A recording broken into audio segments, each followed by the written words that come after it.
Assalamualaikum warahmatullahi wabarakatuh. Selamat datang semua ahli-ahli usrah interaktif umum pada malam ini. Assalamualaikum semua. Kita tunggu sekejap lagi ya, dalam beberapa minit lagi, jam 9 malam. Kita akan mulakan insya-Allah.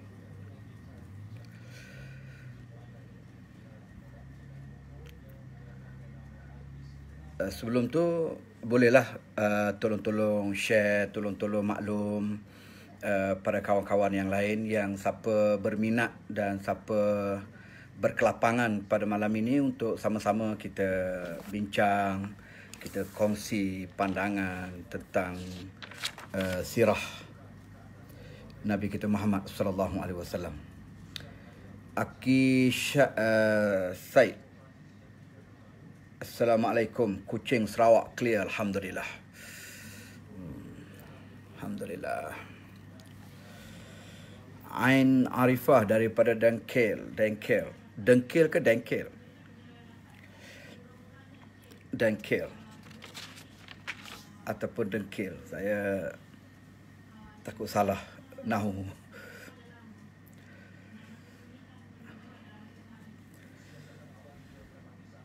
Okay, kita boleh kongsi-kongsi untuk share dulu ataupun tag kawan-kawan dulu masuk untuk menyertai ataupun untuk join. Dah pukul 9 dah tu. Usrah interaktif. Maksud usrah interaktif ni ialah saya jadikan dia sebagai usrah umum. Sambil-sambil tu kita communicate lah. Kita communicate melalui ruangan komen. InsyaAllah mana yang sempat saya respon. Muhammad Azan, Assalamualaikum. Waalaikumsalam. Handsome Ustaz malam ni. Alamak.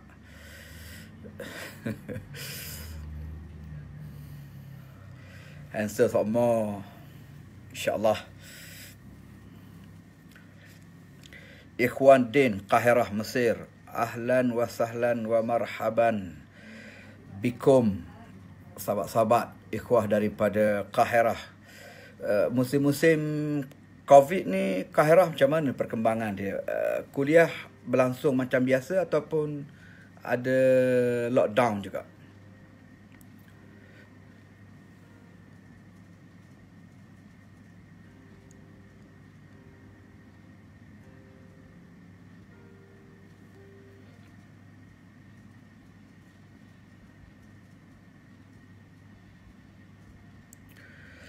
Syahril Qadiang, alhamdulillah. Seminit dua lagi boleh panggil kawan-kawan masuk. Fas Aini, kemas molek serban. Nak belajar pakai serban boleh insya-Allah. Ada kat YouTube satu hari satu kuliah. Ada satu masjid surau, dia jemput saya menyampaikan kuliah. Di hujung kuliah tu dia minta saya buat taklimat pemakaian serban. Kira macam mana pakai serban. Cara yang saya guna ni lah. Saya guna ni ada dua style sebenarnya. Satu style pondok pati tumbuh, dan satu lagi ni style saya dapat daripada di pondok Sungai Durian. Jadi insya-Allah kaedah pakai tu masing-masing ada cara masing-masing lah.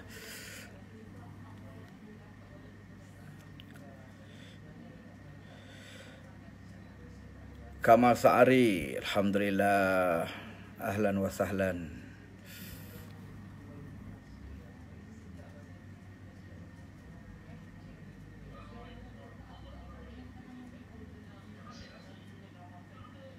Tuan Sadiq Segaraga, ada lockdown juga. Kat mana tu? Kat Mesir tu ke?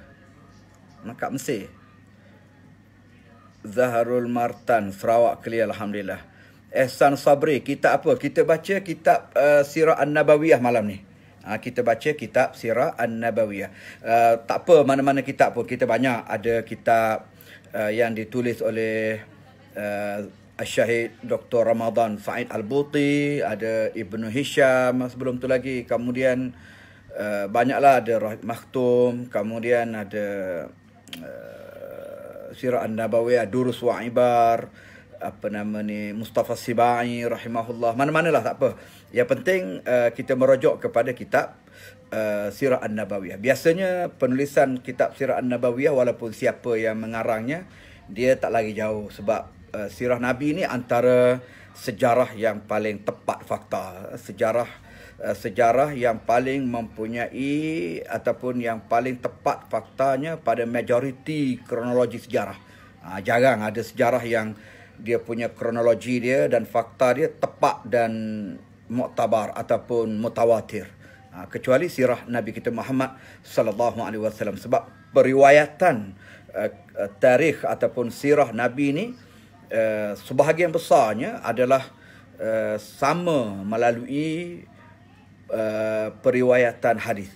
Jadi oleh kerana itu dia ada disiplin dia. Nak menentukan hadis sahih, hadis dhaif, hadis hasan, hadis mutawatir, hadis ahad, dia ada disiplin dia. Jadi ulama memang sangat tekun dalam meneliti tarikh ini ataupun sejarah ini. Jadi sejarah Nabi kita Muhammad sallallahu alaihi wasallam dia tak lari daripada sunnah Nabi itu sendiri, dan menyebabkan dia antara tarikh yang paling sahih dan yang paling tepat fakta. Jadi oleh kerana tepat fakta, jadi mana-mana kitab sirah yang dikarang pun dia tak akan lari banyak, kecuali ada fakta-fakta khilaf. Umpamanya ulama ni kata tarikh sekian, ulama ni kata tarikh sekian. Itu mungkin ada ulama mengarang mengguna pendapat tarikh tersebut. Dan mungkin ada ulama mengarang kitab sirah menggunakan tarikh yang berbeza pula. Itu tak banyak. Ada tapi tak banyak. Baik. Batu Kikir clear, alhamdulillah. Abdullah Zawawi. Alhamdulillah, kuliah di universiti berjalan seperti biasa. Peringkat universiti menghadkan kelas pada 2-3 hari seminggu. Ini di Kahirah lah, di Mesir. Alhamdulillah. Jadi sampaikan salam rindu saya pada sahabat-sahabat, adik-adik, rakan-rakan, student, mahasiswa-mahasiswi di Mesir. Dan bolehlah tag ataupun sahabat-sahabat berkawan-kawan di Mesir, mungkin mereka juga boleh berkongsi pandangan. Mungkin kalau ada nanti perbincangan yang kita mulakan nanti, ada poin-poin nak tambah sahabat-sahabat kita yang berada di Mesir, ustaz-ustaz kita, ustazah-ustazah kita, mungkin bermanfaat untuk semua, insya-Allah. Sama-sama kita kongsi. Saya bukan seorang yang alim, cuma sebagai ketua usrah, nakib usrah. Jadi saya baca, kemudian kita ada buat perbincangan sikit, lepas tu bagilah pandangan, insya-Allah. Shah Alam clear. Baik, kita mula. Dabung, alhamdulillah clear. Alhamdulillah. Okay, salam lah sahabat Dabung. Baru balik daripada Dabung beberapa minggu yang lepas. Baik, Assalamualaikum warahmatullahi wabarakatuh. Alhamdulillahirabbil alamin. Assalatu wassalamu ala asyrafil anbiya'i wal mursalin wa ala alihi wa ashabihi wat tabi'in wa tabi'ihim bi ihsanin ila yaumiddin, amma ba'd. Sebelum tu suara saya clear, jelas ataupun perlu saya lantunkan lagi suara, ataupun sudah memadai begini? Sebab saya kalau boleh nak santai-santai, saya kuliah pun ala-ala duduk bersimpuh beginilah, untuk seolah-olah saya sedang bertalaki dengan ahli-ahli usrah yang lain, begitu. Ataupun sedang bermujalasah bersama dengan ahli-ahli usrah yang lain. Jadi tak naklah melantun suara seperti ceramah, begitu. Tapi saya harap clear lah, insyaAllah. Kalau tak clear, tolong maklumkan. Kipas dia tak pasang malam ni, panas. Ada minggu lepas ada kawan dia komplain pasang kipas, bising. Baik. Temeluh clear, alhamdulillah. Jadi malam ni topik topik yang kita nak mulakan sebagai muqaddimah perbincangan kita mengenai dengan Sirah An-Nabawiyah ni ialah kita pergi dulu kepada satu topik, kenapa kita perlu belajar, kenapa kita perlu faham, dan kenapa perlu kita hayati Sirah An-Nabawiyah. Ini dulu yang pertama, ini dulu yang penting. Baik, ini dulu yang penting. Jadi kalau topik-topik yang lain tu kita akan masuk pada siri berikut. Saya cadang insya-Allah setiap hari Rabu 9 malam. Boleh clear? setiap hari Rabu 9 malam kita mula pengajian ataupun usrah interaktif kita berkait dengan sirah An-Nabawiyah. Nah, begitu. Jadi saya pun sangat lalu kalau ada rakan-rakan, para asatiza, alim ulama, sebab boleh bantu saya untuk menegur kalau ada saya tersilap, fakta tersilap, fahaman ataupun sebagainya. Dan kawan-kawan yang lain pun boleh juga. Nanti kita akan buka sikit ruang untuk soal jawab ataupun perbincangan nanti insyaAllah. Cuma mukadimah ni bagi saya 10 minit dulu ya. Bagi saya 10 minit dulu untuk saya introkan dulu topik kita malam ni. Topik kita malam saya ulang balik, kenapa perlu belajar dan hayati sirah An-Nabawiyah. Kalau boleh ada seorang sahabat tolong tulis tu di ruang komen untuk memudahkan kawan-kawan kita yang masuk kemudian untuk mengikuti apa sebenar tajuk yang kita bincang malam ni. Tajuk yang kita bincang pada malam ni ialah kenapa perlu kita belajar, kita fahami dan kita hayati sirah An-Nabawiyah. Baik. Sahabat sekalian, topik sirah ni panjang lah. Topik sirah ni dia akan panjang. Kalau ulama setengah-setengah sampai 3 kitab, 3 jilid. Nak sampai daripada hari kelahiran Nabi SAW. Ada setengah ulama dia ambil zaman sebelum kelahiran Nabi. Pada tahun kelahiran dan sebelum tahun kelahiran Nabi SAW sampailah ke zaman Nabi wafat. Dan insya-Allah mudah-mudahan panjang umur Allah Ta'ala berikan keberkatan kepada kita. Saya juga akan jadikan kuliah Rabu malam ni, malam Khamis ini, kuliah Sirah An-Nabawiyah ni, terus sampai nantinya kepada tarikh Al-Khulafa Ar-Rashidin. Mudah-mudahan, insyaAllah. Baik. Tajuk malam ni kenapa perlu belajar dan fahami serta hayati Sirah An-Nabawiyah. Terima kasih Faiz Hafizi. Baik. Yang pertama, kenapa? Ni nak jawab. Tajuk tu dalam bentuk persoalan yang kita bangkitkan. Kenapa? Kenapa perlu belajar? Jadi kita nak jawab. Yang pertama sekali, sudah tentu jawapan yang paling mudah, jawapan yang paling ringkas ataupun jawapan yang paling dekat dengan persoalan yang dikemukakan itu ialah kerana kita nak kenal Nabi sallallahu alaihi wasallam. Kerana kita nak kenal Nabi kita Muhammad sallallahu alaihi wasallam. Sebab kita ni ditakdirkan Allah hidup terlalu jauh dengan zaman Nabi kita Muhammad sallallahu alaihi wasallam. So kita tak kenal kalau kita tak belajar. Kita tak kenal kalau kita tidak memahami dan juga menghayati sirah Rasulullah sallallahu alaihi wasallam yang telah ditulis oleh orang-orang yang terdahulu di kalangan alim ulama, ada juga para muhaddisin, ada para muarrikhin dan sebagainya yang mereka itu mencatat sejarah Nabi sallallahu alaihi wasallam dengan disiplin ilmu yang begitu tinggi. Jadi insya-Allah kita dapat belajar, kita dapat memahaminya dengan baik insya-Allah. Baik. Yang pertama kita nak kenal Nabi, itu nak kenal Nabi. Kenapa kita nak kenal Nabi? Apabila timbul jawapan kepada kenapa perlu belajar, kenapa perlu hayati, kenapa perlu fahami sirah ni, kerana kita nak kenal Nabi. Timbul satu soalan lagi, kenapa kita perlu kenal Nabi? Dia kalau kita buat perbincangan kan, dia persoalan-persoalan ini kita kena bangkitkan. Sama ada persoalan itu real, ada orang tanya, ataupun persoalan itu kita create untuk menjawab pertanyaan dalam jiwa kita yang mungkin rasa nak tanya kot lekeh sangat. Tapi itu yang bermain dalam kepala kita, itu yang bermain. Kenapa kita perlu kenal Nabi? Nabi itu siapa dan kenapa kita perlu kenal Nabi sampai peringkat itu? Sebab ada juga orang setengah tu dia mempertikaikan. Dan kalau dia tak pertikaikan pun, paling tidak dia tak ada pun rasa nak kenal Nabi. Bagi dia cukuplah disebut Nabi Muhammad sallallahu alaihi wasallam, Rasul, utusan Allah, tahu nama dia, lepas tu cukuplah. Tak perlu tahu detail, tak perlu tahu detail. Ada setengah menganggap begitu. Sebab tu orang macam ni dia tak sensitif. Kalau ada orang hina Nabi, orang perlekeh Nabi, macam apa yang berlaku sekarang dalam WhatsApp, dalam Facebook, dalam Twitter, orang perlekeh hina Nabi, dia tak terasa pun nak bangkit mempertahankan Nabi sebab dia tak kenal Nabi. Cuma dia tahu, dia tahu lain, kenal lain. Tahu Nabi itu adalah pesuruh Allah. Kenal ni maknanya sampai ke peringkat kita boleh jatuh rindu, jatuh kasih, jatuh sayang kepada Nabi. Nanti kita akan pergi topik itu nanti bila sampai ke peringkat atau tahap kenapa perlu kita sayang Nabi, bagaimana perintah Allah kita wajib menyayangi Nabi, mengasihi Nabi, mencintai Nabi dan sebagainya, sampai topik nanti. Baik, jadi yang pertama tadi kita kena kenal Nabi. Baik, kenapa kita perlu kenal Nabi? Jawapannya ialah kerana pada diri Nabi SAW itu ada uswatun hasanah. Ini point dia. Kenapa kita perlu kenal Nabi? Kerana pada batang tubuh Nabi itu, pada jasad Nabi itu, pada perkataan Nabi, pada perilaku Nabi, pada segala-galanya, duduk diam Nabi, berjalan bangun Nabi itu, tidur bangun Nabi itu, semuanya ada uswatun hasanah.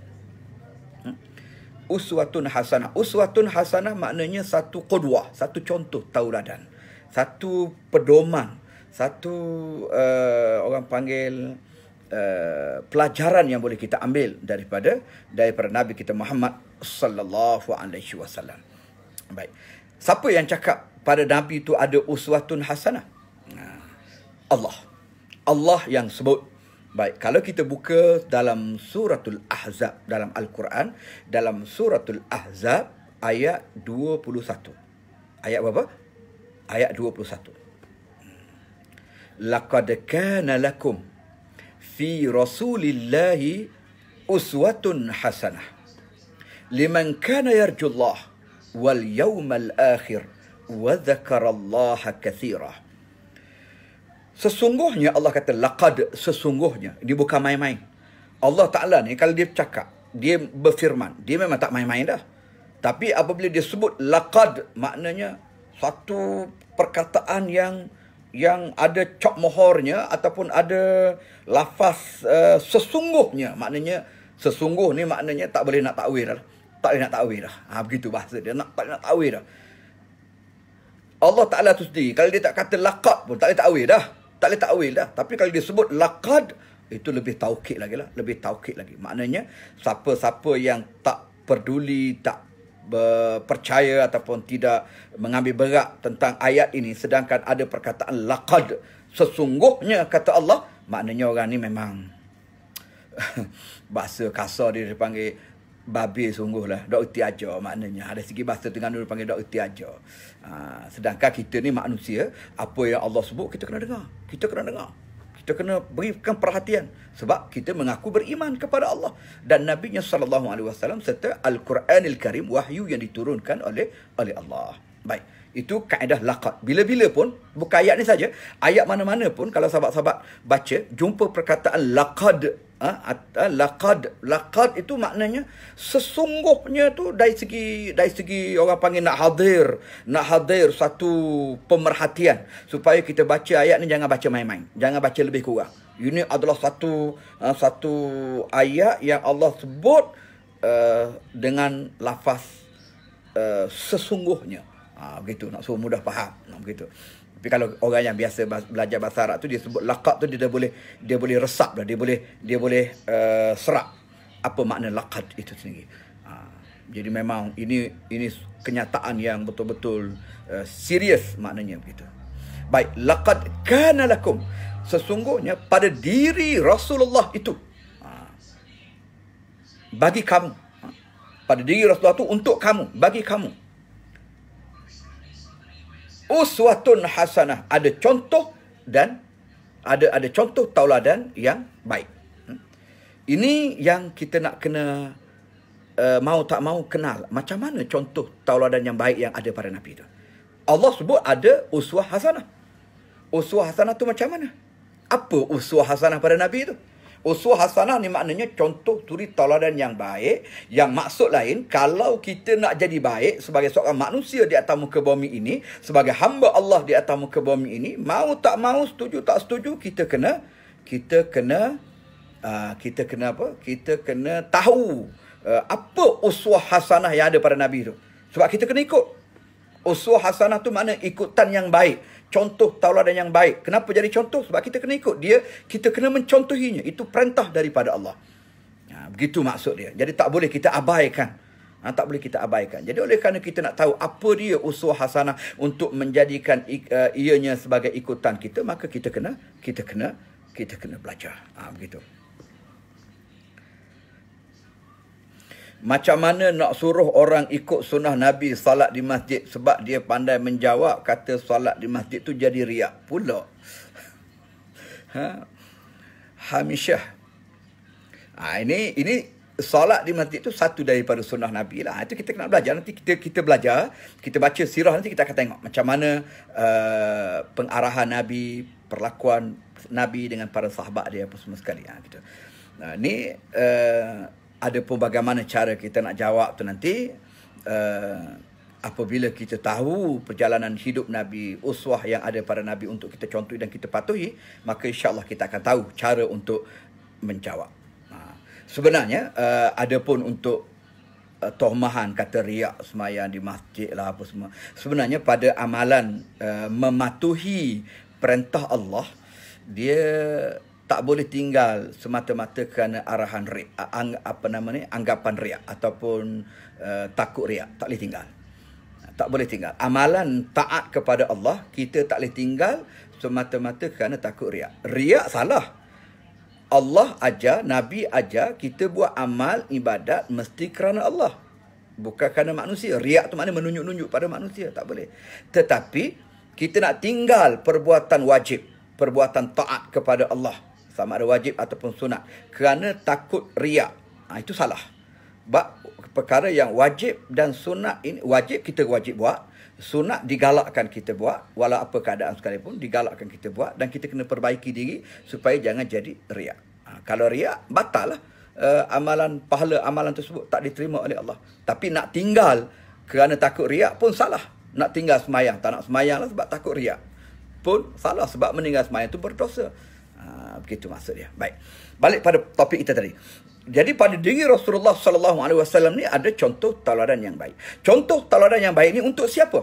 Liman kana yarjullah wal yawmal akhir wa dzakarallaha katsira. Dia untuk 3 golongan. Yang pertama untuk mereka yang mengharapkan pertemuan dengan Allah, yang kedua untuk hari akhir, untuk mengharapkan pertemuan dengan hari akhirat, dan yang ketiga wa dzakarallaha katsira, mereka yang menyebut Allah dengan sebanyak-banyaknya, ataupun mereka yang mengingat Allah dengan sebanyak-banyaknya. Maknanya pada diri Rasulullah tu ada uswah.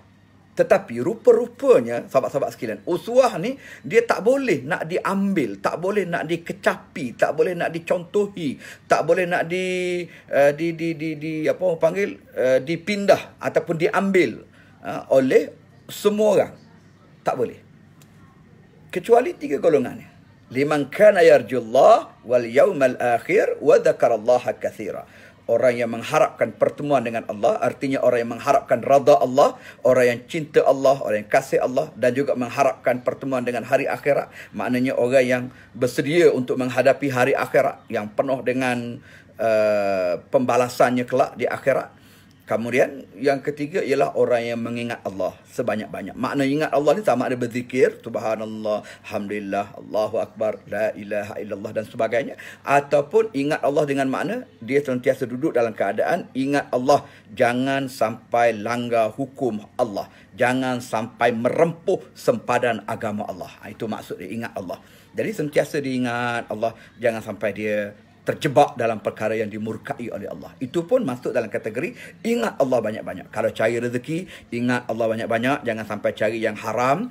Itu maksud dia. Kalau kita keluar, ingat Allah banyak-banyak, jangan sampai kita mendedahkan aurat. Itulah contoh ingat Allah. Di samping kita juga berzikir. Itu pun juga makna ingat Allah. Baik, 3 golongan ni lah orang yang boleh mengambil uswah. Jadi kalau dia tak tergolong dalam 3 golongan ni, dia tak boleh ambil uswah. Walaupun dia baca kitab sirah, walaupun dia sambut maulud. Sebab tu kita kadang-kadang tak pelik tengok. Macam mana orang ni, dia sambut maulud, berzanji, marhaban, selawat dan sebagainya.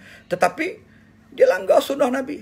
Dia tolak syariat yang dibawa oleh Nabi. Dia tak memperjuangkan sunnah Nabi. Dia tak sayang Nabi. Kerana dia tak termasuk dalam 3 golongan ni. Dia tak pernah bercita-cita untuk mengharapkan keredaan Allah, bertemu dengan Allah. Dia tak pernah mengharapkan pertemuan di hari akhirat. Siapa orang yang tak mengharapkan pertemuan dengan hari akhirat ni? Orang yang banyak utang dengan Allah. Orang yang banyak utang dengan Allah, orang yang banyak dosa dengan Allah, orang yang tak bersedia untuk mati, orang yang tak bersedia untuk menghadap Allah sebab dia tahu dia banyak salah, dia banyak silap, dia tak cukup amalan dan sebagainya. Jadi dia tak nak. Batu orang macam ni dia tak nak berjuang, takut mati. Kalau kita baca sejarah sahabat kan, dan juga pejuang-pejuang Islam sebelum ni, mereka sanggup mati syahid. Berlumba-lumba nak pergi ke medan mati syahid. Sebab apa? Sebab mereka rindu pada Allah. Mereka nak bertemu dengan Allah. Mereka sanggup mempertahankan Islam, berjuang menegakkan agama Allah, walaupun mereka gugur sebagai syuhada. Sanggup. Sebab apa? Sebab bagi mereka mati itu adalah proses untuk bertemu dengan Allah Subhanahu Wa Taala. Sebab dia mengharapkan Allah. Sebab tu dia cepat jatuh hati pada Allah, jatuh hati pada Rasulullah, Rasul yang diutuskan oleh Allah. Kemudian dia ingat Allah banyak-banyak. 3 golongan. Jadi insyaAllah kita termasuk 3 golongan ni. Kalau kita masuk dalam 3 golongan ni, kita baca sejarah ni akan masuk dalam jiwa kita. Dan kita akan jadi Allahu Akbar. Seperti kita hidup di zaman Rasulullah. Nanti kita akan buat penceritaan, pengkesahan yang berlaku dalam sejarah Rasulullah ni sama macam. Yalah, kalau tak sama pun masa kita boleh imagine, kita boleh bawa diri kita ni masuk dalam zaman Rasulullah sallallahu alaihi wasallam untuk bersama dengan Rasulullah. Kita pergi insya-Allah dengan gaya penulisan para alim ulama dalam kitab sirah ni, mudah-mudahan kita bawa balik ke dalam jiwa kita kekasih Allah Nabi kita Muhammad sallallahu alaihi wasallam, sehingga kita juga benar-benar mencintai Rasulullah sallallahu alaihi wasallam. Boleh sahabat kita. Baik, itu yang pertama dah. Itu yang pertama. Suratul Ahzab ayat 21 menjadi jawapan kenapa perlu kita kenal Nabi. Dan kenapa perlu kita kenal Nabi itu, kenal Nabi itu adalah jawapan kenapa perlu kita belajar tentang sirah Nabi kita Muhammad sallallahu alaihi wasallam. Baik.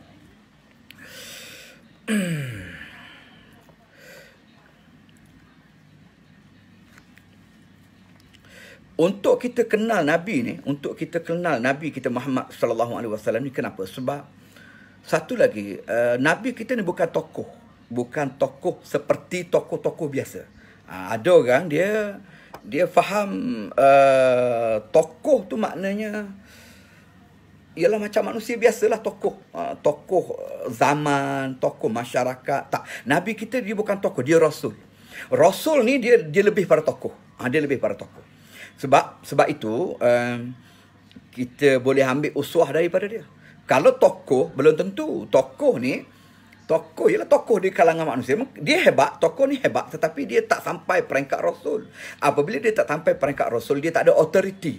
Dia tak ada authority ucapan dia, tindakan dia, perbuatan dia untuk dicontohi oleh orang sebelum. Jadi kaedah dia ialah kullu ahadin yu'khazu wa yutrak illa al-ma'suma sallallahu alaihi wasallam.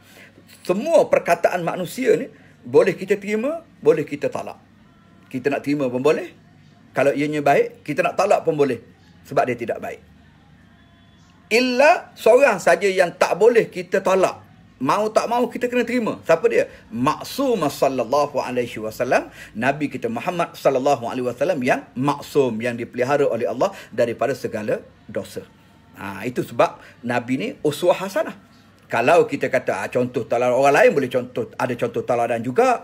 Ada je tokoh-tokoh, ada yang pakai rojok kepada pemikir-pemikir zaman dulu, Lenin lah, macam-macam lah, nama-nama tokoh-tokoh masyarakat di kalangan manusia ni. Ada yang berfahaman komunis, ada yang berfahaman macam-macam, yang tak ada agama, etis. Dia ada senarai tokoh-tokoh tersebut. Kita nak sebut pun tak ada point untuk kita sebut. Sebab tokoh-tokoh ni bolehlah kita belajar sejarah dia. Mungkinlah ada perkataan-perkataan, oh ini Plato sebut macam ni, ini Lenin sebut macam ni, ini siapa Ibn Sina sebut macam ni, ini. Okey, boleh. Ulama-ulama pun tokoh-tokoh juga. Jadi boleh kita belajar, tak ada masalah. Yang mana yang baik kita ambil. Sebab kalau ulama-ulama Islam yang bertakwa kepada Allah, perkataan-perkataan mereka tu lebih dekat dengan kebenaran. Dan terutama kalau kata-kata mereka tu ijma', kata-kata mereka tu jumhur, dia telah menjadi sumber hukum dalam Islam. Sebab sumber hukum Islam ni Al-Quran, Sunnah, lepas tu ijma' ulama'. Jadi kalau pandangan individu ulama' itu kita boleh bahas lagi. Itu kita boleh lagi. Hum rijal wa nahnu rijal. Mereka tokoh, kita tokoh. Mereka ulama, ada juga orang lain yang ulama. Jadi maknanya perkara itu boleh bahas. Tapi kalau dia dah jadi ijma', maka dia jadi sumber hukum. Dia jadi sumber hukum. Lepas Quran, sunnah, dalam perkara yang tidak ada nas Quran dan sunnah, ijma' ulama. Begitu. Kemudian qiyas yang muktabar. Baik, maknanya yang lain selain daripada Nabi ni kita boleh bahas, kita boleh bincang. Yang baik kita boleh terima, yang betul kita boleh pakai. Kemudian yang tak baik kita boleh ketepikan, boleh talak. Maknanya begitu. Itu tokoh manusia. Tapi Nabi SAW tak ada perkataan Nabi yang kita boleh ketepikan, tak boleh. Oh, tu yang ada hadis dhaif, ada hadis palsu apa semua tu. Kalau hadis palsu, betul dia tulis hadis kat depan, hadis palsu. Tapi itu bukan hadis. Hadis palsu tu maknanya hadis, itu bukan hadis lah. Jadi kita tak boleh sandar kepada Nabi. Hadis palsu maknanya itu bukan hadis. Itu satu kepalsuan yang disandarkan kepada Nabi. Jadi kena tolak. Hadis dhaif itu pula perbahasan dhaif, hasan, sahih, ahad, mutawatir, itu adalah perbahasan dari sudut ruwat ataupun rawi dia, periwayat dia. Jadi kalau rawi itu ramai, semua duk merawikan hadis yang sama pada sanad yang sama, matan yang sama, dia boleh sampai per peringkat mutawatir, maka hadis itu tak boleh ditolak. Jadi ulama-ulama hadis ni, kalau mana-mana hadis yang sampai ke peringkat mutawatir dan sahih, jatuh kufur kalau kita tolak. Jatuh kufur, batal akidah, kita tolak. Sebab dia menjadi sumber hukum nombor 2 selepas Al-Quranil Karim. Jadi ada juga khilaf di kalangan ulama mengenai dengan kedudukan hadis yang dhaif. Hadis yang dhaif ni kita bukan talak, cuma kita tak jadikan dia sebagai fakta hujah dalam hukum, dalam bab hukum. Boleh kita amal dalam fadail a'mal, fadilat-fadilat beramal, kita nak amal hadis dhaif tak ada masalah sebab dia hadis Nabi. Jadi cuma yang dikatakan dhaif itu kerana mungkin ada sedikit kecacatan pada rawi. Rawi-rawi itu dia kurang menepati ciri-ciri rawi yang sahih. Maka dia dikira sebagai hadis dhaif. Begitu. Bukan menafikan itu sebagai hadis Nabi. Dia tak sampai ke peringkat menafikan itu hadis Nabi. Yang kita sampai ke peringkat menafikan itu bukan hadis Nabi, boleh talak, itu hadis palsu. Begitu. Baik, itu cerita bab hadis lah. Cuma saya sebut sikit je untuk kita faham bagaimana Rasulullah ni kita jadikan dia sebagai uswah hasanah yang kita kena ikut. Sebab Allah sebut dalam Al-Quranil Karim, surah An-Najm. Surah An-Najm ayat berapa ya?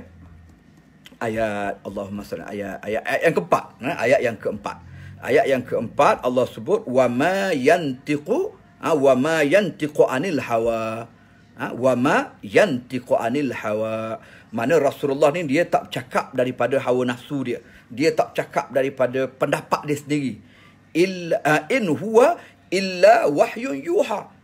Melainkan ataupun apa yang Nabi ucap itu, apa yang Nabi cakap itu ialah wahyun yuha, wahyu yang diwahyukan oleh Allah kepadanya. Maknanya Nabi ni dia walaupun dia cakap, mulut dia cakap, tapi dia bukan cakap mari daripada diri dia sebagai seorang manusia biasa, pendapat dia, tetapi dia datang daripada Allah Subhanahu wa taala, wahyu daripada Allah. Itu dia panggil hadis Nabi. Sebab itu kita kena jadikan dia sebagai uswah hasanah, kita kena jadikan dia sebagai rojokan selepas Al-Quranil Karim. Itu maksud dia. Sebab wa ma yantiqu anil hawa. Nabi ni Allah sendiri sebut dalam Quran. Bukan Nabi je claim dia tak cakap dengan mengikut hawa nafsu. Allah sendiri yang declare dalam Quran dia tak cakap mengikut hawa nafsu, tapi dia cakap berdasarkan wahyu yang diwahyukan oleh Allah. Jadi dengan sebab itulah maka ucapan dia, kenyataan dia, tingkah laku dia, duduk diam dia, itu adalah authority sebagai uswatun hasanah. Kita kena ambil contoh, kita kena ikut. Sebab tu kita kena kenal Nabi. Kalau kita tak kenal Nabi, kita tak tahu apa uswah hasanah yang ada pada Nabi. Jadi kalau kita tak tahu uswah hasanah yang ada pada Nabi, jadi jauhlah kita dengan Nabi. Jauhlah kita dengan sumber syariat. Sebab itulah perlu kita belajar sirah Nabi. Yang dia jawab balik persoalan tadi. Baik. Itu yang pertama. Baik, sebelum tu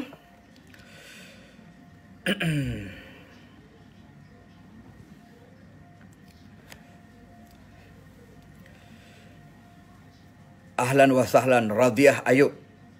Ni daripada mana? Alhamdulillah, tak miss katanya. Alhamdulillah.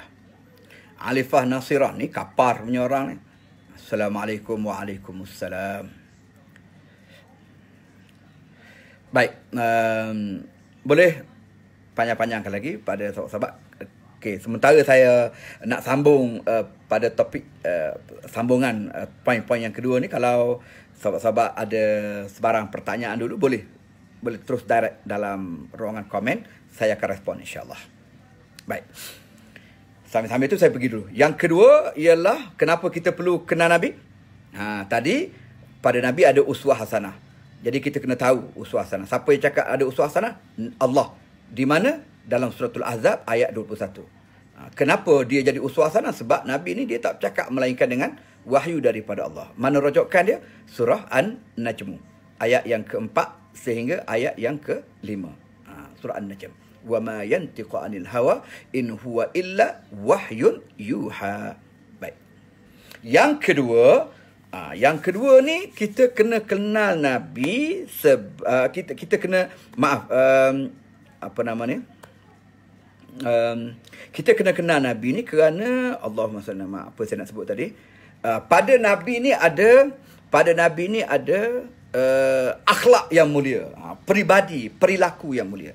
Kan kita manusia ni kena ada peribadi, kena ada dia panggil syakhsiah, kepribadian, kena ada syakhsiah. Jadi syakhsiah tu dia berkait juga dengan uswah hasanah tadi, tetapi dia lebih spesifik syakhsiah tu. Sebab Allah sebut dalam Al-Quranil Karim, wa innaka la'ala khuluqin azim.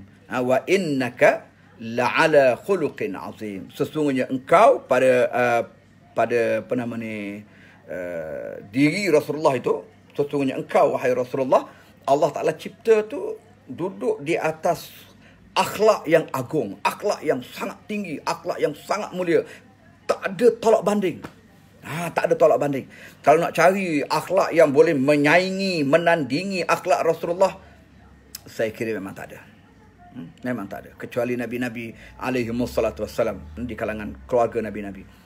Adapun manusia biasa ni tak boleh. Sebab itulah dia punya neraca ataupun dia punya mi'yar, dia punya orang panggil KPI lah, ataupun dia punya apa dia panggil target pencapaian tertinggi dalam pemilikan akhlak dan syakhsiah, kepribadian yang soleh pada diri kita ni ialah akhlak yang ada pada Nabi. Kita kena ikut Nabi. Nak cari hal lebih pada Nabi tu tak ada dah. Begitu. Sebab tu Allah Ta'ala utus dia sebagai Rasul. Dan Nabi pun sebut, innama bu'istu liutammima makarimal akhlaq. Aku ni diutuskan oleh Allah adalah untuk menyempurnakan kemuliaan akhlak. Akhlak tu suatu yang mulia, semua orang ada, tapi nak menyempurnakan kemuliaan akhlak supaya dia lebih nampak jelas kemuliaan itu ialah dengan datangnya seorang utusan yang bertaraf Rasul daripada Allah Subhanahu wa taala. Nabi kita Muhammad sallallahu alaihi wasallam sebagai khatamun nabi, sebagai penutup segala nabi-nabi alaihi wassalatu wassalam. Itu yang kedua. Baik, yang ketiga, sebelum tu ada soalan. Ada Muhammad Azizur Rahman. Salam Ustaz. Waalaikumsalam. Benarkah Nabi bila cari nafkah keluarga, Nabi memang telah bersedia mencari bekalan makanan untuk keluarganya setahun? Ni jangan dengar soalan macam ni. Jangan dengar soalan macam ni.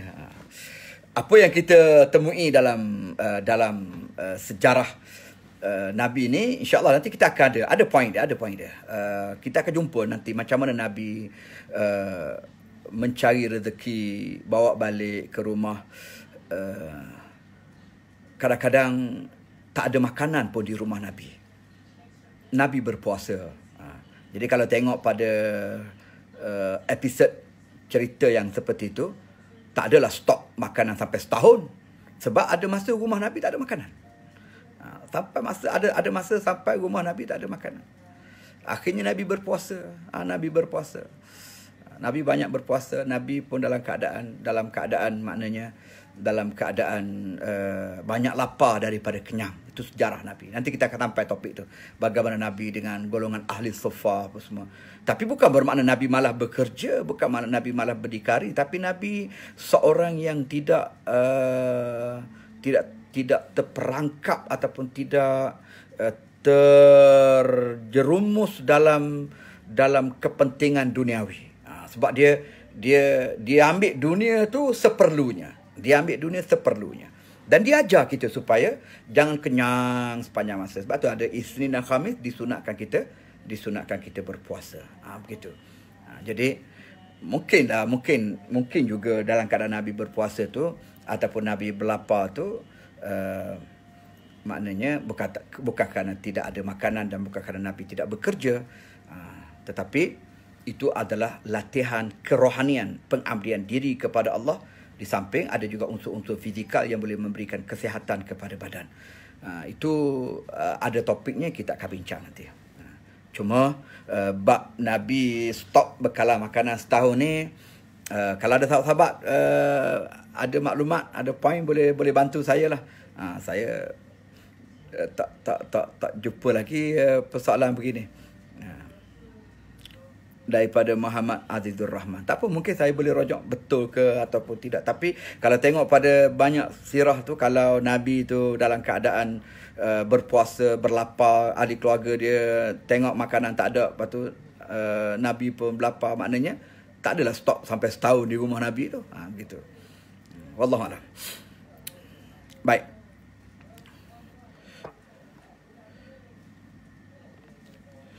Muhammad Syaril, Assalamualaikum tuan, rindunya nak bersama dalam kuliah bersama sahabat-sahabat. Ya, memanglah sebagai seorang yang pencinta ilmu, saat yang paling dirindui ialah berada dalam majlis ilmu. Tapi apakan daya, dalam musim PKPB ni, ginilah rupa dia. Walau bagaimanapun, kita tak perlu kesal, kita tak perlu merintih, mengeluh. InsyaAllah itu juga adalah peluang, bukan ancaman kepada dakwah, kepada ilmu. Itu juga adalah merupakan satu peluang. Peluang untuk kita menambah ilmu, peluang untuk kita lebih kreatif dalam penyebaran ilmu. Contohnya kita ada kuliah online. Kuliah online ni kalau dulu-dulu tak buat online ni, tapi dengan PKP ni kita terpaksa buat online lah. Rupa-rupanya dengan online tu capaian dia lebih ramai. Ribuan kadang-kadang. Figure macam saya lah. Kalau macam Ustazah Asma, Ustazah Nur Hafizah, Ustaz Said Nur Risha, Ustaz Said Abdul Qadir, Ustaz Habib Ali, Prof Mohaya, macam-macam tu, tokoh-tokoh tu, Tok Guru Haji dan lain-lain lah. Ustaz Azhar Idrus, tu kuliah mereka tu ratusan ribu lah sekali masuk. Kita ni dapat 2,000 tu kira ramai tu, alhamdulillah lah.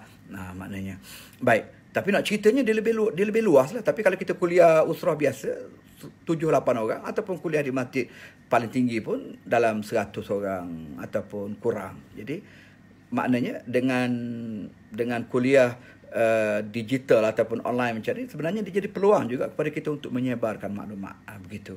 Jadi kita tak perlu resahlah dengan takdir, ketentuan Allah Subhanahu Wa Taala. InsyaAllah adalah hikmah dia tu. Pun begitu, tak nafilah memang sangat merindui. Ialah kalau kita berjumpa dalam kuliah, bersua muka, bersalam, berpelukan, boleh ngetel pula sama sekali. Seronok, memang seronok. InsyaAllah kita jumpa lagi, insyaAllah akan datang. Okay, Muhammad Syahril. Baik, yang ketiga, sambung poin kita yang ketiga. Kenapa perlu kita belajar, kita faham, kita hayati sirah Nabi kita Muhammad sallallahu alaihi wasallam ni? Yang pertama, kita nak kenal Nabi. Yang kedua, kenapa? Kerana pada Nabi tu, saya ulang balik, ada uswah hasanah. Ada uswah hasanah. Kemudian yang kedua, pada Nabi tu ada akhlak yang mulia. Baik, poin yang ketiga ialah kerana kita nak faham Al-Quranil Karim. Kerana kita nak faham Al-Quranil Karim dengan betul, dengan tepat. Apa kena-mengena Quran dengan sirah Nabi, sejarah Nabi? Apa kena-mengena?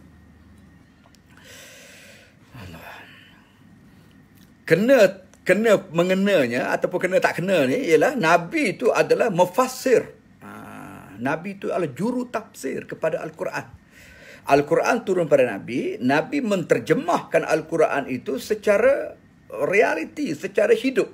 Maknanya Nabi ni macam apa panggil Al-Quran mobile, Al-Quran bergerak. Begitu. Jadi kalau kita belajar sirah Nabi, nanti kita akan tengok Nabi buat begitu tu. Pada waktu tu ayat tu turun. Oh, ayat ni turun menyebabkan Nabi bertindak begitu.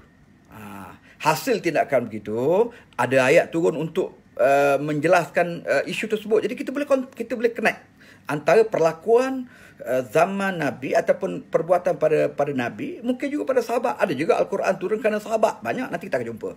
Pada Sayyidina Umar, pada Abu Bakar, pada Suhaib Ar-Rumi sebagai contoh sahabat-sahabat yang kerana perlakuan ataupun peristiwa yang berlaku pada mereka itu turun ayat.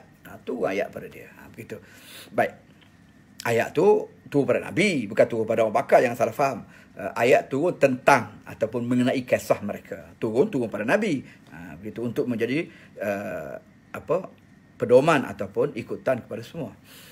Baik, jadi yang ketiga ni kita kena kenal Nabi ni kerana kita nak faham Quran tu. Kita nak faham Quran tu. Kalau tidak, kita tak faham Quran. Satu daripadanya lah.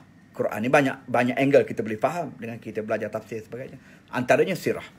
Sebab apa? Sebab Nabi itu adalah penggerak ataupun Nabi itu adalah juru tafsir Al-Quran. Nabi itu adalah Quran bergerak, Quran mobile maknanya. Begitu. Sebab ada satu hadis Nabi, hadis daripada Jabir bin Abdullah radhiyallahu anhu. Satu hari dia kata Nabi ni naik berkhutbah. Dia kata idza khataba an-nabi ahmar ainah. Nabi ni apabila berkhutbah merah mata Nabi. Nabi semangat. Wa ala sautuh, suara dia tinggi. Nabi angkat suara dia tinggi.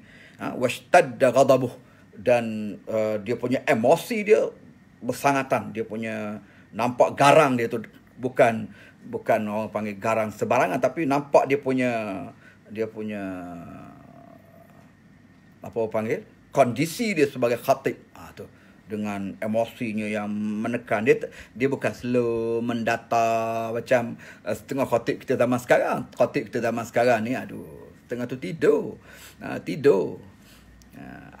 Ada kawan beritahu, dia kata tempat yang paling seronok sekali tidur time khutbah Jumaat. Waktu lain payah letak tak lena, dengar khatib lena. Wallahu alam. Campur dengan syaitan pula. Sebab kadang-kadang khatib tu tak menepati kaedah khutbah. Nabi apabila dia berkhutbah, merah mata dia.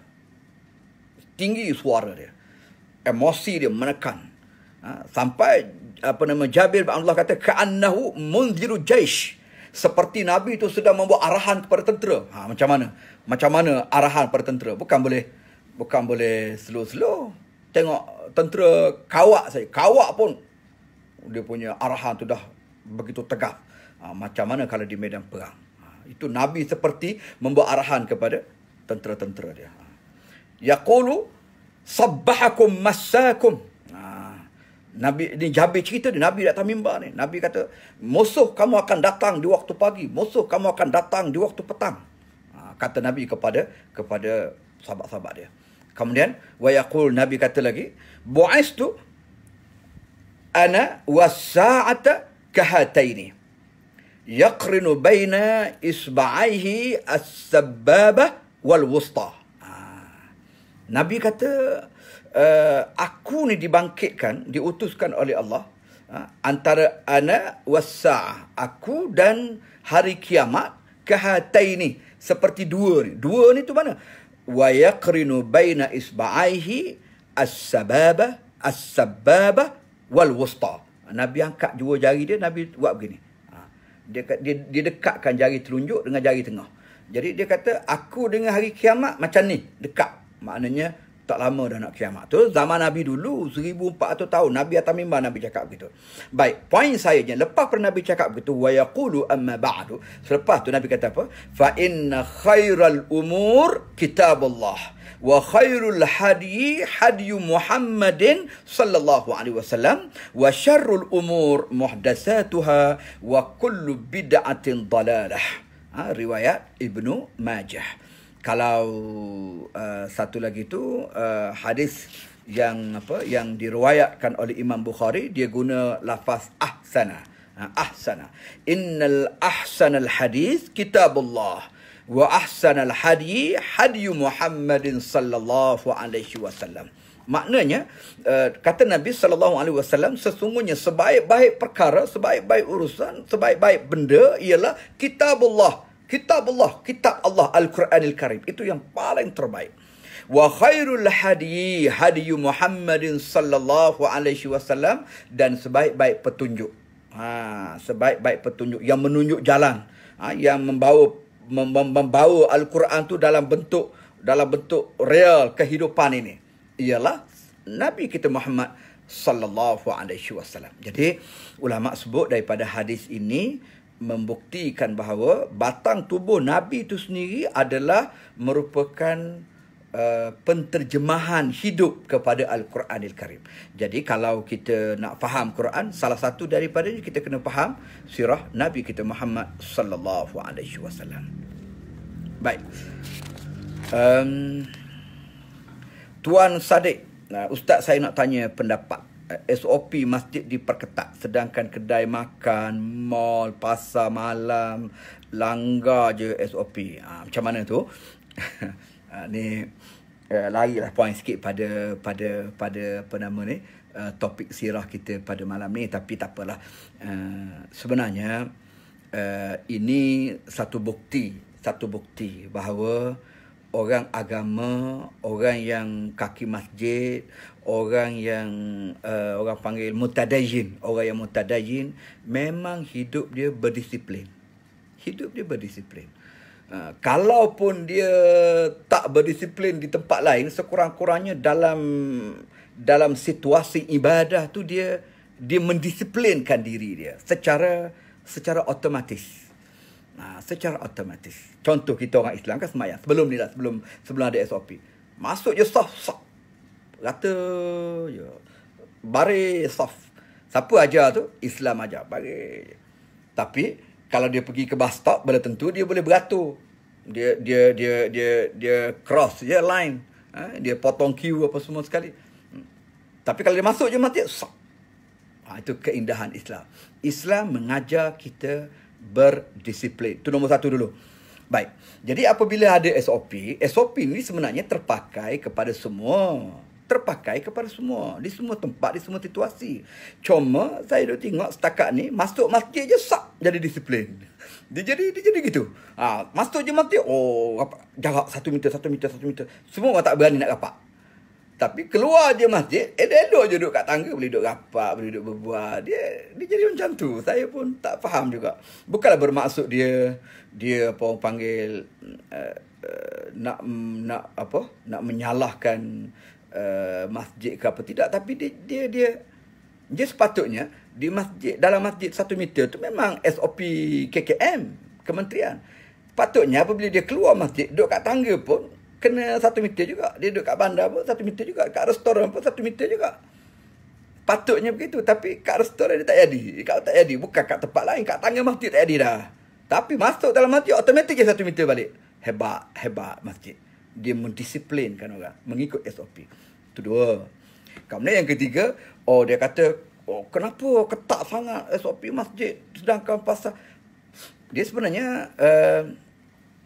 sebenarnya bukanlah dari sudut jarak lah. Dari sudut pakai mask. Sama je. Bukan kata di luar boleh pakai sebenarnya.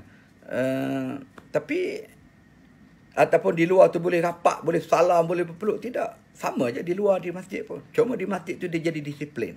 Jadi nampak macam ketat. Cuma mungkin ada perbahasan sikit pada jumlah bilangan. Ada orang argue, dia kata tak patut pun jarak tu, ini perancangan Yahudi lah nak menjarakkan umat Islam. Itu panjang cerita lah. Itu panjang perbahasan lah. Ada pro kontra lah tu pandangan itu.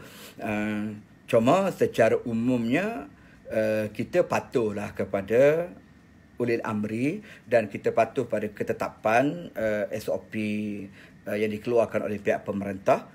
Dapat pahala insya-Allah.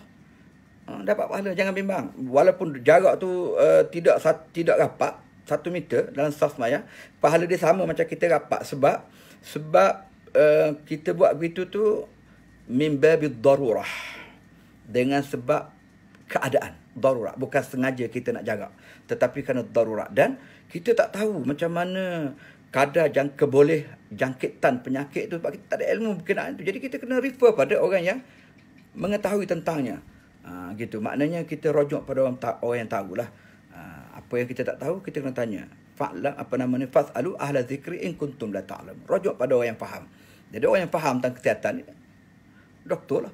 Patut ada pula kata ini perancangan WHO lah, doktor apa. Itu cerita panjang lah. Itu dia konteks yang berbeza. Boleh jadi betul, boleh jadi tidak, tu konteks yang berbeza. Kena ada proof, kena ada satu kenyataan yang legal dan juga berautoriti berkenaan dengan itu. Tapi secara asasnya kita kena patuh pada SOP. Itu adalah sesuatu yang telah ditetapkan untuk kebaikan semua. Soal kita meragui apakah benar COVID ini pandemik ataupun tidak, itu perbahasan yang lain. Baik, itu satu. Itu yang ketiga. Yang keempatnya saya nak sebut tadi ialah pada jumlah bilangan tadi. Bilangan tu alhamdulillah kita sendiri pun dah berbincang dalam mesyuarat pos kabinet. Saya juga menyatakan pandangan ini kepada Yang Berhormat Menteri supaya memanjangkan perkara ini pada pihak berwajib, supaya pada kawasan-kawasan yang green area, yang tak ada jangkitan COVID yang meluas, supaya boleh tambah bilangan. Yang penting kekal jarak 1 meter. Lepas tu selagi penuh masjid lah, sampai penuh masjid lah, maknanya gitu. Gitu. Bukan kata masjid luas tapi muat 6 orang saja. Tapi dia dalam pasar, macam sahabat tadi sebut tadi, dalam pasar beribu orang boleh masuk, tak ada siapa nak halang. Tiba-tiba masjid, seluas-luas masjid negeri sebagai contoh, 12 orang je semayang, satu saf pun tak penuh, satu saf 50 orang contoh. Jadi kita dah merayu perkara ni. Dan walau bagaimanapun hal-hal agama ni dia berkait dengan ketua agama negeri-negeri. Ketua agama negeri-negeri. Jadi ketua-ketua agama negeri-negeri pun saya percaya mereka sedang meneliti, mengkaji, melihat. Jadi kita bersabarlah. Bersabarlah maknanya, insya-Allah. Mudah-mudahan adalah orang panggil perubahan. Kita ada buat rayuan. Tapi kalau macam contoh di Pahang lah, alhamdulillah di Pahang masjid penuh, Jumaat penuh. Cuma jarak 1 meter, Jumaat penuh. Sampai kita support dengan kanopi. Oleh kerana jamaah tu ramai, jadi oleh kerana jarak tak muat masjid, kita support dengan kanopi di luar masjid. Di Pahang tak ada masalah setakat ni. Di negeri lain saya tak pasti sebab tak meninjau. Tapi di Pahang alhamdulillah. Gitu. Baik.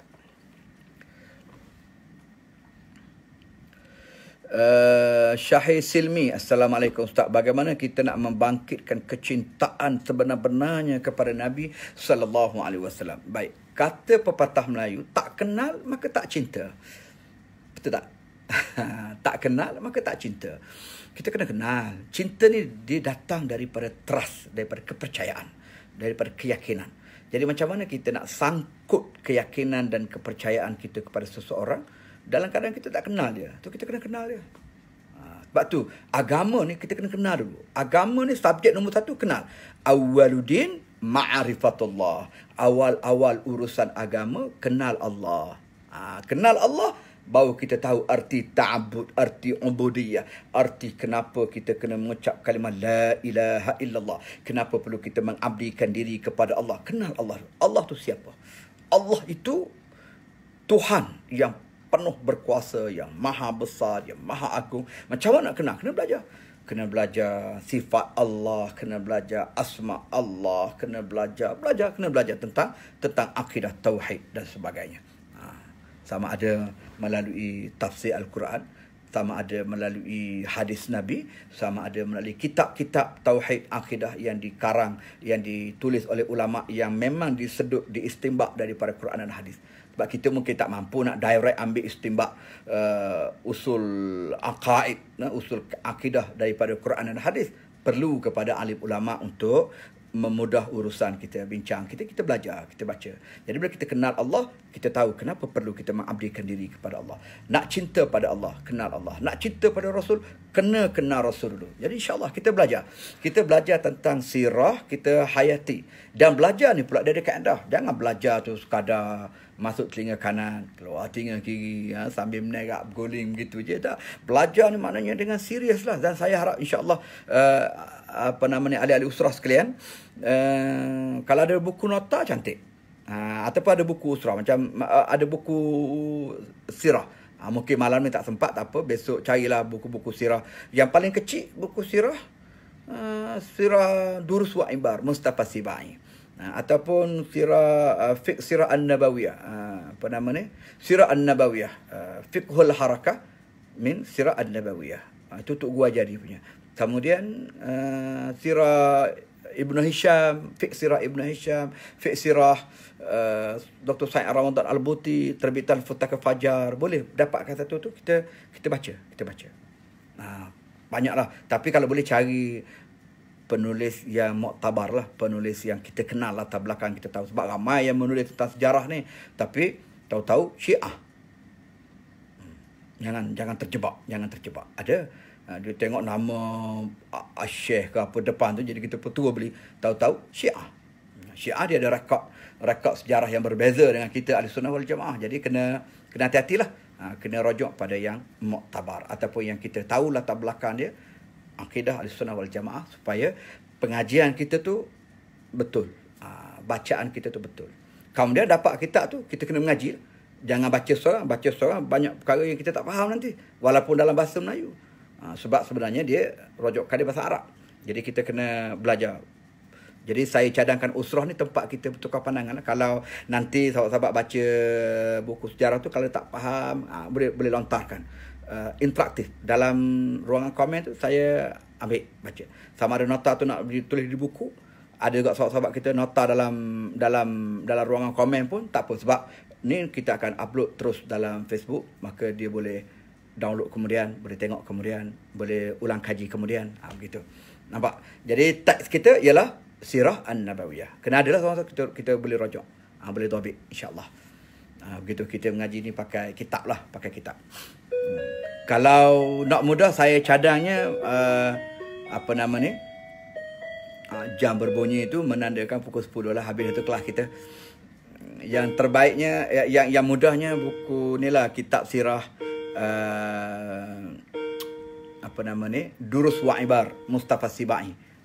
Saya pun akan ambil daripada situ dia punya perjalanan topik. Tapi saya akan merujuk kepada banyak perbahasan, tetapi saya akan jadikan dia sirah Mustafa Sibai itu sebagai satu teks asas untuk mengambil unjuran topik dan juga durus wa ibar, pelajaran dan pengiktibaran yang boleh kita pelajari daripada setiap topik yang kita belajar. Jadi malam ni mukaddimah je, belum masuk lagi topik sirah tu. Ni cuma kita nak timbulkan perbincangan kenapa perlu kita belajar tentang sirah. Boleh maklum lepas ni maklum pada sahabat-sahabat sekian. Boleh tolong ingatkan semua pakat tulis bawah tu, tolong ingatkan orang lain baca nanti. Setiap hari Rabu jam 9 malam sehingga 10 lah, 1 jam. Okay. Tapi patut saya tadi ambil 10 minit, tapi galik pula dah mukadimah dia tu agak terpanjang. Sebab tadilah ada soalan-soalan yang saya raih cuma tak berkait. Saya raih. Walau bagaimanapun, kalau boleh, biarlah soalan-soalan tu berkait dengan teks kita bincang. Sebab nak jimatkan ruang, nak jimatkan perbahasan masa perbincangan. Kalau semua masuk, semua bak, jadi tak tercapai saya dalam masa sejam ni, dan saya pun tak mampu nak jawab semua sebab saya bukan prof serba tahu. Jadi saya hanya mengendali usrah ni untuk bincang. Baik, kalau ada lagi Muhammad Syam, ahlan wa sahlan. Syahir Silmi tadi, bagaimana nak bangkitkan kecintaan, saya dah jawab bismillah lalu. Zul Azri Hakim, salam Ustaz. Ada tak dalil-dalil yang Nabi memanggil non-Muslim dengan panggilan kafir? Sebab zaman ni panggilan kafir tu kepada non-Muslim macam air je bila tak setuju sesuatu. Dia bahasa Arab memang kafir, non-Muslim tu bahasa Inggeris. Nabi tak adalah panggil ya non-Muslim. Al-Quran pun guna perkataan kafir. Ya ayyuhal kafirun. Wahai orang-orang kafir. Gitu. Cuma Melayu, alih-alih bahasa daripada perkataan kafirun tu, kafir lah. Telah dimelayukan. Melayu ni banyak juga dia pinjam perkataan Arab. Melayu ni banyak juga dia pinjam perkataan Arab. Dia pinjam perkataan Arab. Melayu. Jadi, kafir tu bahasa Arab asalnya. Melayu pun panggil kafir. Non-Muslim tu bahasa Inggeris. Jadi, sebenarnya, dari segi perlunakan istilah dan bahasa ni, sentimen je. Sentimen je. Dia terpulang kepada kita bagaimana kita nak menggunakannya. Jadi kalau kita nak lunak, boleh kita guna yang belum Islam. Not yet Muslim, yang belum Islam. Dia akan Islam insya-Allah, belum Islam lagi. Kalau kita kata bukan Islam, memang kita dah buang dah dia tu daripada Islam, bukan Islam. Tapi kalau kita kata belum Islam, boleh jadi akan datang dia akan Islam. InsyaAllah. Itu konteks dakwah lah.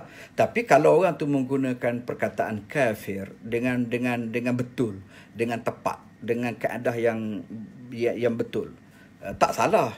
Sebab Quran pun guna kaedah itu. Guna perkataan itu. Ya ayyuhal kafirun. Dia tak kata ya ayyuhal khairul muslim. Wahai orang-orang yang bukan Islam. Dia tak kata gitu. Dia kata ya ayyuhal kafirun. Sebab kafir tu ialah orang-orang yang engkar. Orang-orang yang engkar kepada akidah, kepada agama Islam. Tinggal lagi kafir tu ada dua kategori. Ada kafir zimmi, ada kafir harbi. Sebenarnya orang-orang yang belum Islam, dengar perkataan kafir ni tak perlu sensitif. Tetapi mungkinlah kerana penggunaan orang kita pada perkataan kafir tu, dia digunakan masa memaki hamun. Menatang kafir, dia guna kata celaka kafir, dia guna ke arah memaki hamun. Jadi apabila guna perkataan, jadi dia jadi nampak salah, nampak kesat perkataan tu. Jadi akhirnya oleh kerana benda tu jadi begitu, jadi umum di kalangan kita macam tu, jadi saya pun setuju juga kepada yang tidak harbi, yang tidak mengengkari Islam dan yang tidak memerangi Islam ni, kita lunakkan panggilan tu dengan belum Islam. Sahabat-sahabat yang belum Islam, kawan-kawan kita yang belum Islam, macam tu. Jadi kita guna perkataan belum Islam. Itu lebih lunak daripada kita menggunakan perkataan kafir. Sebab kafir tu dah jadi macam kasar dah. Tapi sebenarnya istilah tu memang istilah Al-Quran dan istilah hadis Nabi pun menggunakan perkataan kafir tu. Cuma umumnya kafir dalam perbahasan tu ialah kafir yang menentang Islam. Menentang Islam. Atau ada pun yang bukan menentang Islam, walaupun dia belum Islam lagi, dia panggil ahlul zimmah. Ahlul zimmah, iaitu orang kafir zimmi. Dalam kategori dia kafir juga, tapi kafir zimmi, kafir yang tidak memerangi Islam. Jadi kafir itu, perkataan kafir itu ialah merujuk kepada mereka yang tidak menerima Islam ataupun tidak beriman kepada Allah, mengingkari akidah Islam, begitu. Itu dari segi pengistilahan. Jadi saya harap dia tak jadi isu besar lah. Tapi saya setuju. Pada peribadi saya bersetuju kita guna perkataan yang lebih lunak. Sebab situasi semasa, suasana semasa, ijtihad semasa, kita dapati perkataan kafir itu kasar. Macam babi lah. Babi itu sebenarnya tak ada apa-apa. Babi memang babi. Babi. Tapi kalau kita panggil babi ni macam keras sikit, macam kasar sikit. Nampak? Babi. Sebab babi tu orang Melayu kita guna pada perkataan memaki hamun. Dia nak maki je dia guna perkataan babi. Nak maki je guna perkataan babi. Jadi akhirnya babi tu diletak pada rate perkataan yang kasar-kasar. Maka babi tu jadi kasar. Padahal babi itulah babi dia. Itulah babi dia. Tapi oleh kerana nak lunak, panggil khinzir. Ni daging khinzir. Padahal khinzir tu babi. Khinzir bahasa Arab, babi bahasa Melayu. Pig bahasa English. Dia benda yang sama. Dia merujuk kepada item yang sama. Macam tu. Jadi jangan pula nanti bila kita panggil khinzir tu, jadi babi tu nampak macam hilang kebabian dia, nampak macam arnab. Jangan. Babi tetap babi lah. Hukum dia hukum babi lah. Tak boleh nak makan apa semua. Hukum babi. Jangan pula, oh babi ni kasar, kita tukar jadi lunak sikit. Jadi apa? Jadi khinzir. Jadi khinzir tu lunak je dengar. Macam arnab. Dia hilang kebabian babi tu. Jangan. Nak panggil khinzir tak apa. Saya pun boleh, tak ada masalah. Setuju je panggil babi ke, panggil khinzir ke, tak apa. Tengok keadaan lah, nak melunakkan keadaan. Tapi kalau orang kena nyakit gila babi, dia tak panggil pula gila khinzir. Dia tak istilah-istilah dia begitu. Tak apa. Okey? Tapi jangan diguna pada tempat yang tak sepatutnya lah. Untuk maki hamu. Begitu. Macam juga orang asli. Orang asli. Kita panggil orang asli kasar. Kita panggil orang asal. Padahal asal dengan asli itu benda yang sama. Benda yang sama. Asal dengan asli sama. Tapi kalau kita panggil asli, nampak macam kasar. Jadi panggil orang asal. Tapi saya baru ni dalam Yadim, saya berjumpa dengan pendakwa-pendakwa orang asli kan. Da'i-da'i, kita train da'i-da'i orang asli. Kita berbincang dengan dia. Saya daripada awal saya kata, alhamdulillah kita ada rakan-rakan daripada orang-orang asal. Dia pandang, pelik dia tengok saya. Dia datang, ada seorang tu jumpa saya. Kenapa Ustaz sebut orang asal? Kami orang asli. Pula. Orang asli tu bangga disebut dia sebagai orang asli. Kita yang berasa macam, kasarnya panggil orang asli. Tukarlah jangan orang asal. Sebab tu sekarang ni jabatan Jakwa, jabatan kebajikan orang asli, dia tak tukar pada orang asal. Jadi pejabat apa semua, pendakwah pun da'i orang asli. Dia sendiri suruh guna perkataan da'i orang asli. Dia tu asli tau, dia bangga dengan nama tu.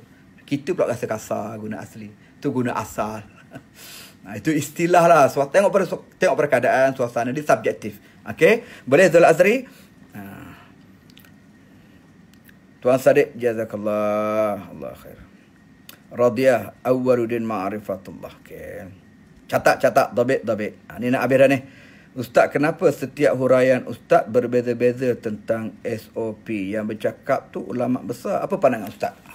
Tak apa, kita ra'i perbezaan. Selama mana berbeza itu dalam suasana ilmiah. Ilmiah. Tak apa, kita ra'i. Kena ra'i, perbezaan ni kena ra'i. Sebab masing-masing pandang dari sudut berbeza dan mungkin menggunakan maklumat dan hujah yang berbeza. Kita kena ra'i.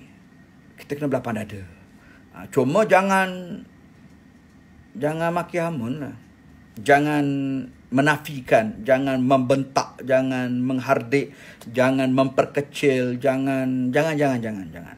Just kita bagi idea kita, bagi pandangan kita. Kita rasa pandangan kita ni betul. Okey, tak apa. Apa yang betulnya? Ni dalil dia. Ini nasnya. Ini faktanya. Ini rojokan dia. Okey, tak apa. Sebab kawan ni pula dia ada nas, dia ada fakta. Jangan cakap atas angin. Yang tak betulnya ialah berasa diri benar, poin tak ada. Berasa diri benar, hujah tak ada. Berasa poin benar, berasa diri benar tapi ikut orang. Akhir sekali, jadi alat untuk tembak ni, bergaduh ni. Saya sangat tak berminat dan tak suka mewujudkan fenomena pertembungan asatizah semata-mata kerana perbezaan. Sebab kalau kita belajar agama, dalam agama Islam ini memang kaya dengan khilaf. Tuan-tuan ambil bab apa? Contoh, kita belajar bab solat je.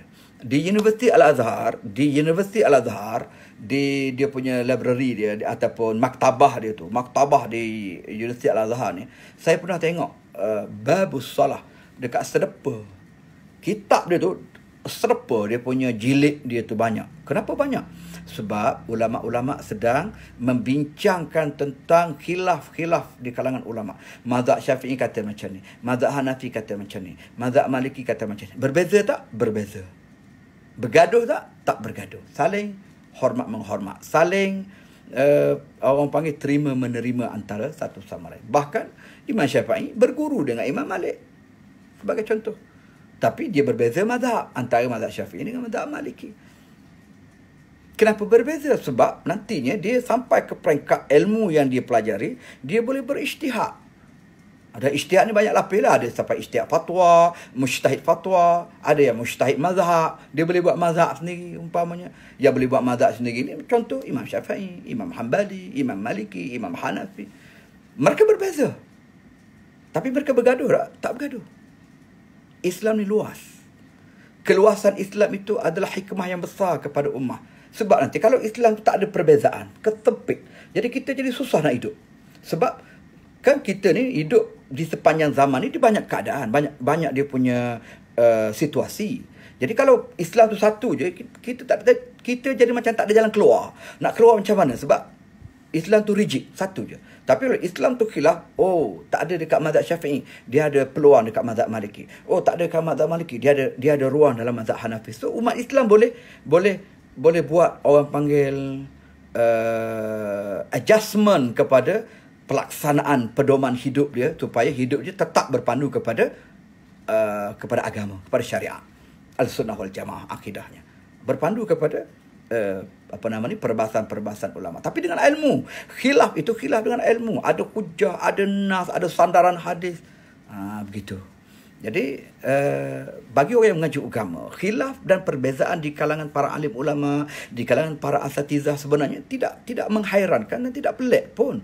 Dan tak perlu kita pandangan kita yang terbaik, pandangan dia salah, kita kena tentang dia. Ini Wahabi, ini apa lagi, Mujassimah, ini akidah Al-Sunnah wal Jamaah, ini pondok, ini Salafi, saling tuding menuding, akhir sekali bergaduh. Musuh Islam tepuk tangan. Walhal kita orang Islam merujuk Quran dan hadis, memang ada khilaf, ada perbezaan pandangan dan pendapat. Selama mana kita bertunjang pada ilmu yang benar, tak apa. Benar dapat 2 pahala. Salah dalam ijtihad itu dapat 1 pahala. Bagi mereka yang mampu berijtihad lah. Jadi kita yang tak ada ilmu nak berijtihad ni, kita follow je lah ulama-ulama yang mujtahidin, yang sudah ada orang panggil keupayaan penguasaan ilmu sampai ke peringkat mujtahid. Jadi mujtahid pula ramai. Ada orang ni dia ikut mujtahid ni, ada orang ni dia ikut mujtahid ni. Jadi kita tak perlu bergaduh. Selama mana dia ikut, dia tabi' kepada aliran-aliran pandangan-pandangan yang berpaksi kepada hujah dan dalil yang kuat. Begitu. Okey? Boleh?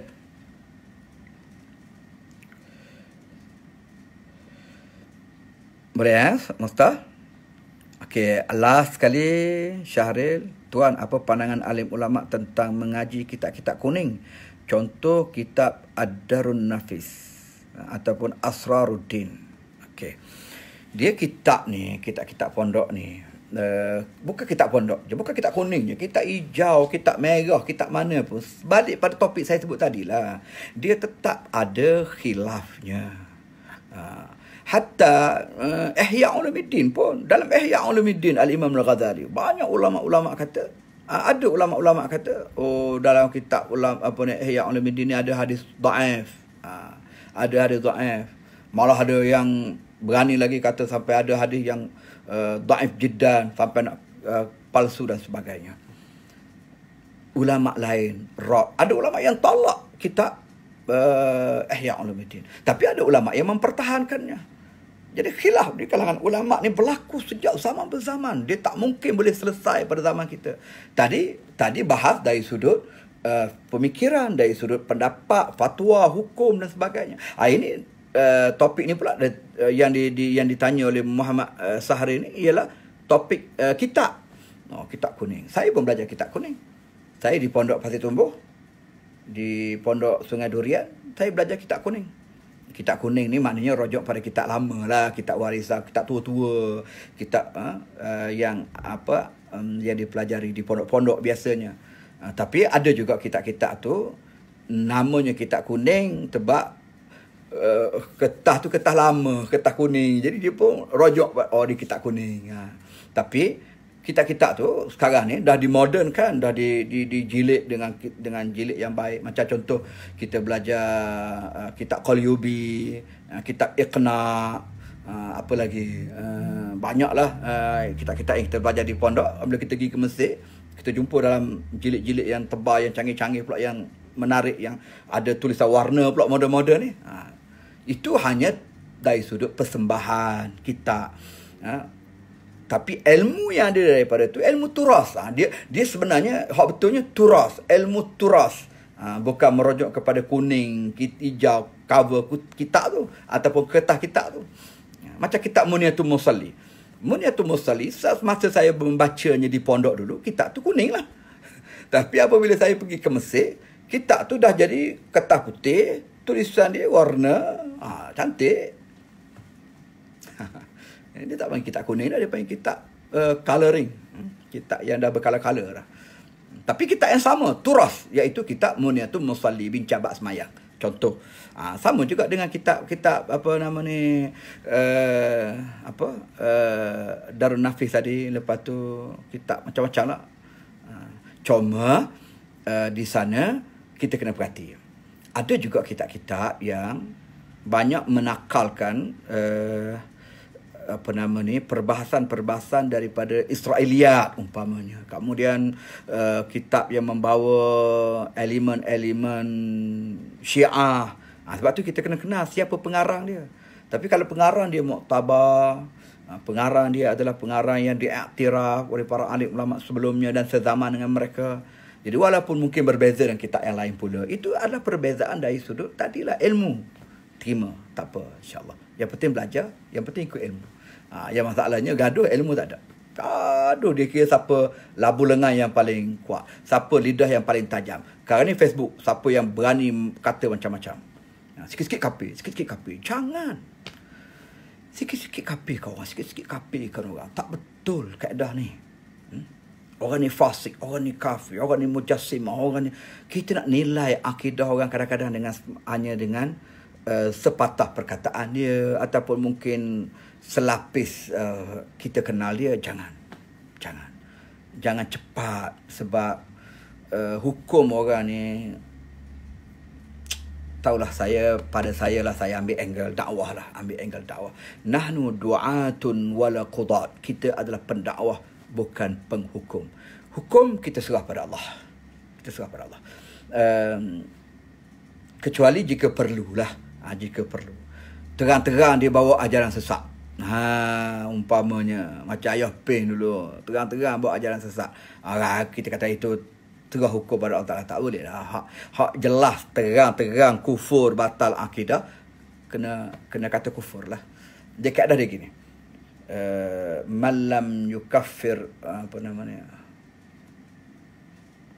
wa man kaffara musliman faqad kafar.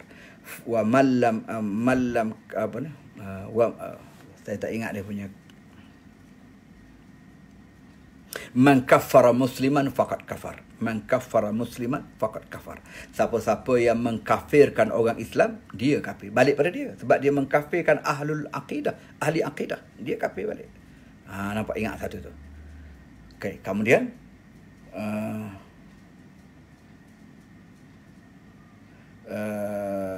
wa man lam yukaffir al-kafira faqad kafar. Wa man lam yukaffir kafira faqad kafar. Wa man lam yukaffir kafira faqad kafar. Wa man lam yukaffir kafira faqad kafar. Barang siapa yang tidak mengkafirkan orang yang terang-terang kafir juga.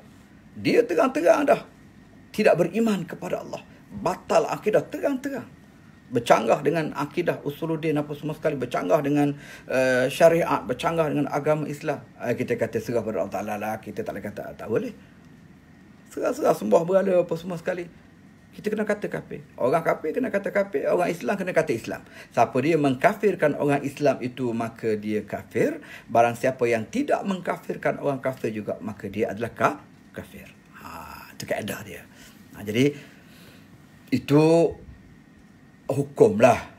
Tetapi pada kebanyakan keadaan, umum suasana, kita ambil pendekatan dakwah. Terutama sama-sama kita orang Islam. Jangan cepat jatuh hukum. Jangan cepat menjatuh hukum.